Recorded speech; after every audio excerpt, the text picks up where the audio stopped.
இப்படி Donald Trump விதித்திருக்கின்ற வரி விதிப்பை கண்டித்து அது செல்லக்கூடியதல்ல என்று அமெரிக்க நாட்டினுடைய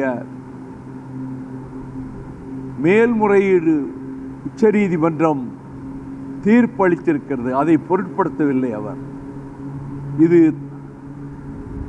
இந்தியாவினுடைய பொருளாதாரத்தில், குறிப்பாக பின்னலாடை தொழிலில் 30 விழுக்காடு திருப்பூரிலே இருந்து மட்டும் பின்னலாடைகள் தயாராகின்றன.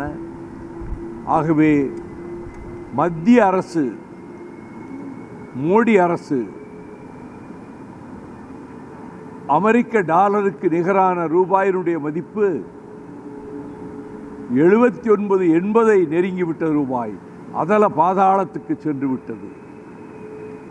இது மிகப்பெரிய பாதிப்பை தமிழகத்துக்கு ஏற்படுத்தும், லட்சோப லட்சம் குடும்பங்களுக்கு ஏற்படுத்தும்.